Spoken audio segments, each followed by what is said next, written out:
Welcome back to Anthropology 201 World Cultures. This is Lecture Series 1, Part 2. In this section we are going to cover methods and theory. So, let's begin. Anthropologists have always been interested in explaining the cultural differences and similarities they find among people. Now, this desire to account for vast cultural variations has given rise to anthropological theories that attempt to shed light on why cultures operate in certain ways. Now, a theory is a statement that suggests a relationship among phenomena and explains that relationship. So, a good theory is one that both explains and predicts. Even when a theory remains unproven, they are useful for research because they can generate hypotheses to be tested in an empirical research investigation. Now, a hypothesis is an unproven proposition that provides a basis for further investigation. When we test our hypotheses, we can determine how close our actual results are to our expected or predicted results. If those predictions were close to the actual results, it strengthens our theory.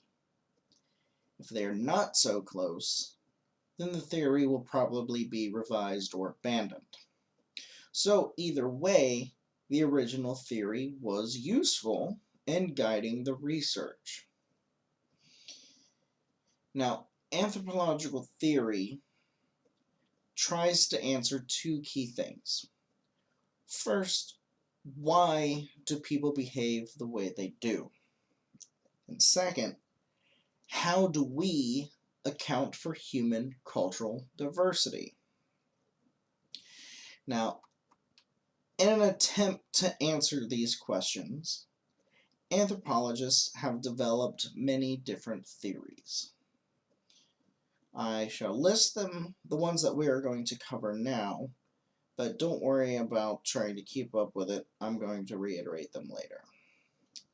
First is evolutionism, then diffusionism, American historicism, functionalism, psychological anthropology, neo-evolutionism, French structuralism, ethnoscience, feminist anthropology, cultural materialism, and postmodernism. These are the anthropological theories that we are going to look at. So first, evolutionism. Early anthropologists during the last half of the 19th century suggested the theory of evolutionism. Evolutionism states that all societies pass through a series of distinct evolutionary stages, and we find differences in cultures because they are at different evolutionary stages of development. Now, this theory was developed by Edward Tyler and Lewis Henry Morgan. Now, when they developed this theory, they placed the Euro-American cultures at the top, and less developed cultures at the bottom. The evolutionary process was thought to progress from simpler forms of cultures to increasingly more complex forms of culture. It was assumed that all cultures would pass through the same set of preordained evolutionary stages. In 1877, Lewis Henry Morgan published his work titled Ancient Society. where he developed a system of classification for different cultures. He used categories such as savagery, barbarianism, and civilization. He was more specific in defining these categories based on the presence or absence of certain technological features. He developed 7 evolutionary stages which all societies passed. Lower, middle, and upper for savage and barbarian. Then the 7th is civilization. So you'd have lower savage, upper savage, lower barbarian, middle barbarian, upper barbarian, and then civilization. Now, the theories of Tyler and Morgan were heavily criticized in the succeeding generations. They were criticized on 2 major aspects. First, it was incredibly ethnocentric. Now, because Western society was the highest levels of human achievement, this was a bit skewed on their part. Now, the second reason they were criticized was that they were armchair speculators. They came across these grand schemes based on fragmented data at best. They themselves did not go out and collect the vast data sets that would be needed to calculate such a grand theory. Now, in defense of this theory, we should acknowledge the fact that they established that the differences in human lifestyles are the result of certain identifiable cultural processes rather than divine intervention. Although by today's standards, this theory seems very ethnocentric, it replaced the prevailing theory that small-scale, pre-literate societies were composed of people whose ancestors had fallen from God's grace. The next theory we are going to look at is diffusionism.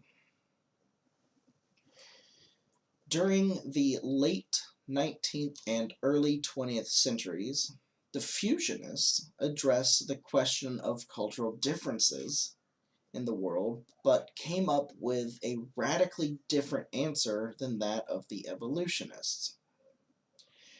Diffusionism is the theory that certain cultural features were invented originally in one or several parts of the world and then spread from there through a process of diffusion to other cultures. Now, they generally claimed that everything could be traced back to early Egyptians. Now, despite an enormous amount of historical data that was collected by them, they could not prove a primary center of invention. Now, even though they couldn't prove the hows and the whys of diffusion in every case, they did point out the need to develop theories dealing with contact and interaction among cultures. The next theory that we are looking at is American historicism. Now, the previous theories used a deductive approach at looking into cultural diversity, meaning they reasoned from the general to the specific. American historicism was a reaction to the deductive approach. Now, this was led by Franz Boas. Now, Franz Boas has a physics and geography background, and he was appalled by what he saw as speculative theorizing masquerading as science. So Boas wanted to put the discipline on a sound inductive footing by collecting specific data and then developing general theories. Now, Boas and his students started collecting detailed ethnographies. This is where we start seeing ethnographies becoming very important in anthropological research. In its time, many critics said Boas slowed the discipline and its advancements considerably. However, in retrospect, it is generally considered that because of his physics background, he helped the field considerably by bringing in the methodological rigor we see in other hard sciences. The next theory we are going to look at is functionalism. Now, during roughly the same time, Malinowski, who, like Boas, was a big fan of fieldwork, started advocating for first-hand data collection. Both Malinowski and Boas insisted on learning the local language and trying to understand a culture from an insider's perspective. Now, functionalism theorizes that cultures provided various means for satisfying both societal and individual needs. So Malinowski focused on how a culture operated or functioned, whereas Boas was more interested in how a cultural item got to the way it was. Now, as a functionalist, the job of the field worker was to become sufficiently immersed in the culture and language to be able to identify those functions. Now, another form of functionalism was developed by the British anthropologist Alfred Reginald Radcliffe Brown.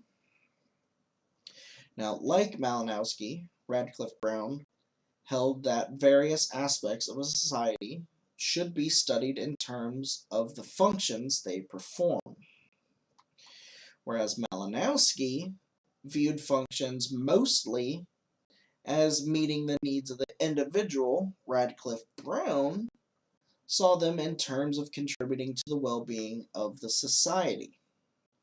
Now, because of this differentiation, Radcliffe Brown's theory is called structural functionalism. Structural functionalism. There we go. Now, the next theory we are going to look at is psychological anthropology. As early as the 1920s, American anthropologists became interested in the relationship between culture and the individual.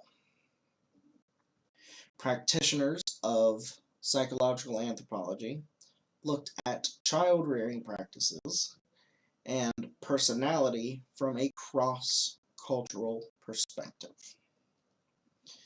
Now, they believed that child-rearing practices help shape the personality of the individual, which in turn influences the culture. Now, Margaret Mead, being fascinated by the topic of emotional disruption in adolescence in the US, decided to study the phenomena a bit more.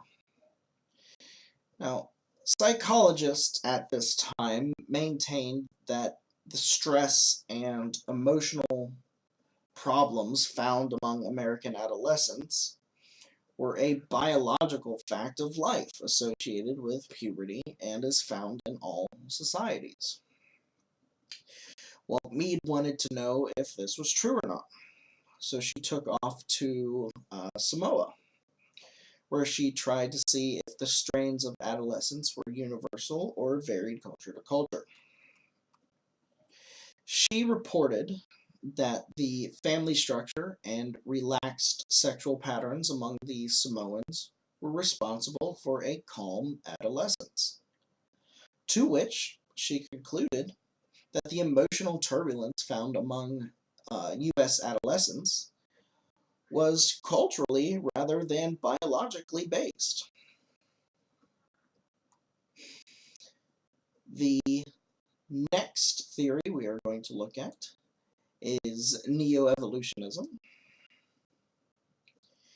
Now, even though everyone was criticized on evolutionists for their overgeneralization of culture, no one could demonstrate that cultures do not develop or evolve in certain ways over time. Now, in the 1930s, an American anthropologist by the name of Leslie White resurrected the theories of evolutionism. Like Tyler and Morgan, Leslie believed that cultures evolve from simple to increasingly more complex forms, and that cultural evolution is just as real as biological evolution. So, he developed the theory of neo-evolutionism. Neo-evolutionism believes that culture evolves when people are able to increase the amount of energy under their control. For most of human prehistory, while people were hunters and gatherers, the major source of energy available to them was human power. Agriculture led to domesticated animals, then we get the steam engine, then we get the internal combustion engine, and then we get nuclear power, and so on. So, cultural evolution is caused by advancing levels of technology and a culture's increasing capacity to capture energy. The next theory we're going to look at is French structuralism. Now, there are more symbolic anthropological perspectives, however, in which the anthropologist focuses on the unconscious processes of the human mind shared by members of a particular culture, like French structuralism. Now, French structuralism is concentrated on identifying the mental structures that undergird social behavior. Anthropologist Claude Levi-Strauss did a lot of work with French structuralism. For Levi-Strauss, ethnology tends to be more psychological or cognitive rather than on strict comparing. He relied heavily on the science of linguistics to understand patterns found in culture. Now, linguists hypothesize that basic grammatical structures are pre-programmed in the human mind. Now, likewise, Levi-Strauss agreed that certain codes programmed in the human mind are responsible for shaping cultures, and that cultural differences occur, according to Levi-Strauss, because history and the environment alter these innate mental codes. The next theory is ethnoscience. Now, the theoretical approach of Levi-Strauss is similar in several significant respects to that of the ethnoscientists, which was a small but vocal group of American cultural anthropologists during the 1950s and 1960s. Now, ethnoscience attempts to understand a culture from the point of view of the people themselves. In an effort to make ethnographic description more accurate than in the past, ethnoscientists try to describe a culture in terms of how it is perceived, how it is ordered, how it is categorized by the members of that culture, rather than imposing the categories of the ethnographer. Now, ethnoscientists have been criticized on several fronts.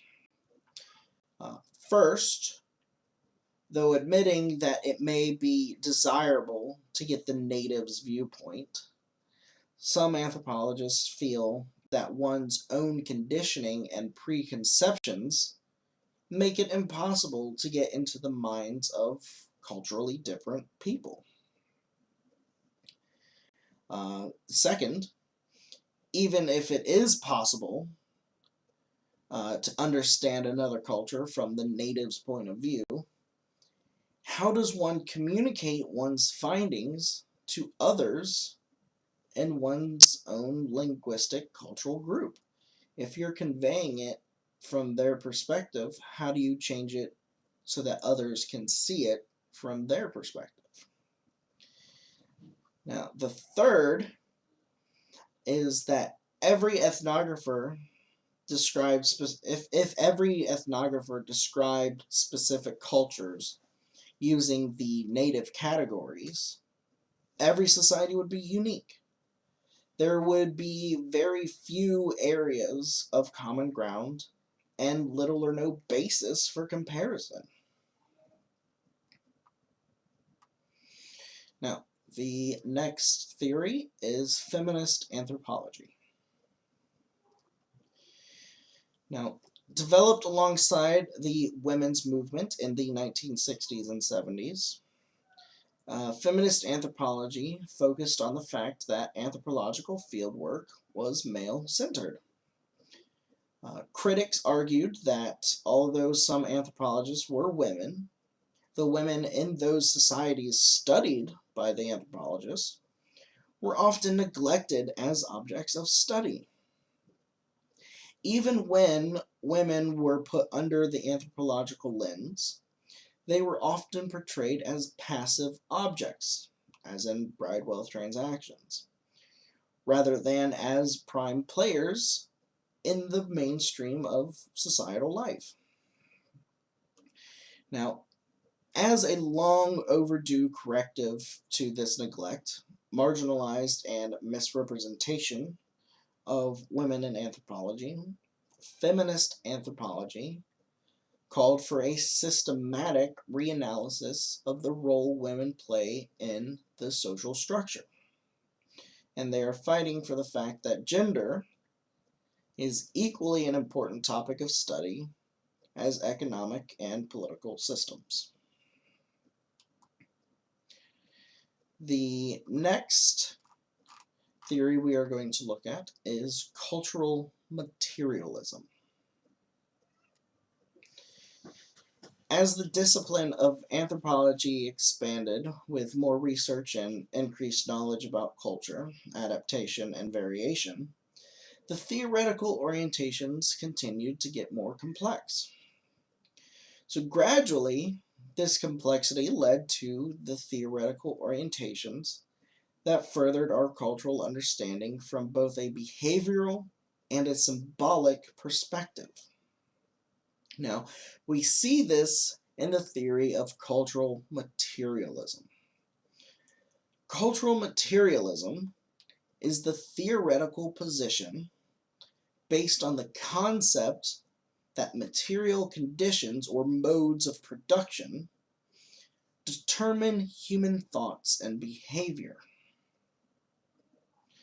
So, the primary task of anthropology is to provide casual explanations for the similarities and the differences in thought and behavior found among human groups.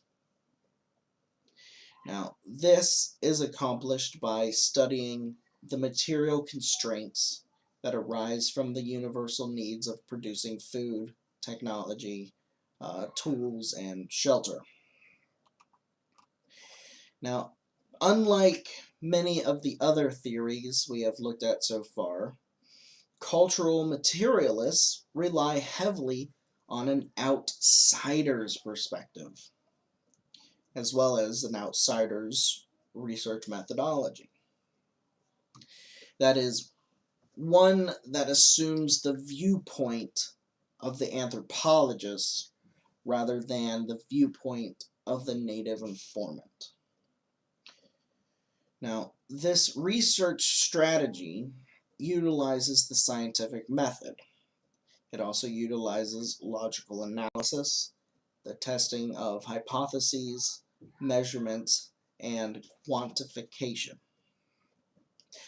Now, critics of cultural materialism criticize its heavy scientific emphasis from an outsider's perspective.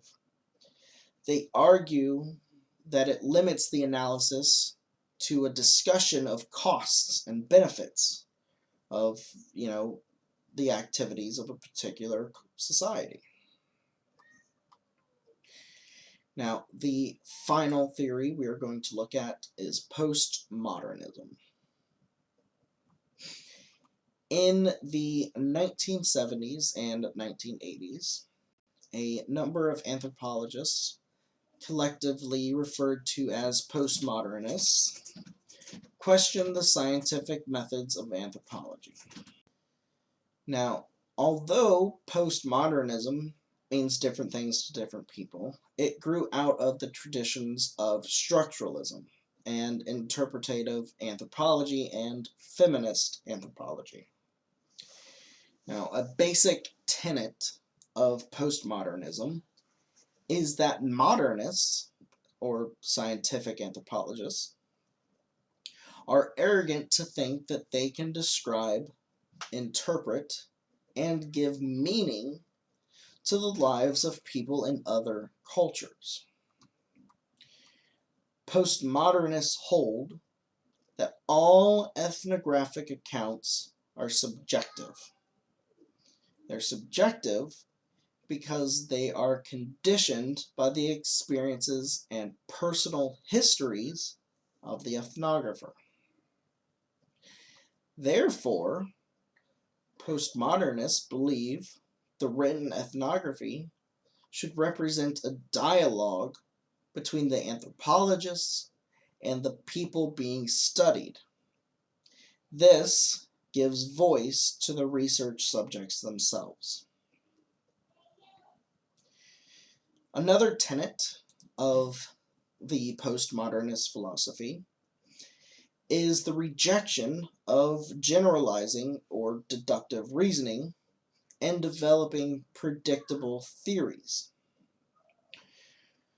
Postmodernists view culture as a changing set of individual meanings that require continual reinterpretation. Postmodernists, they believe that because culture changes all the time, it's constantly changing, it's a dynamic organism, having a standardized theory covering that is an impossibility. Now, a few concluding thoughts on anthropological theory. There are very few anthropologists today that would tie themselves to a single school or theoretical orientation. Contemporary anthropologists tend to be more extensive and problem-oriented.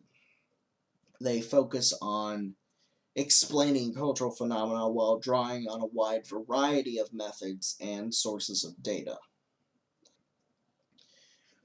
Well, this concludes part 2 of lecture series 1, and as always, let's remember to try and make better mistakes tomorrow.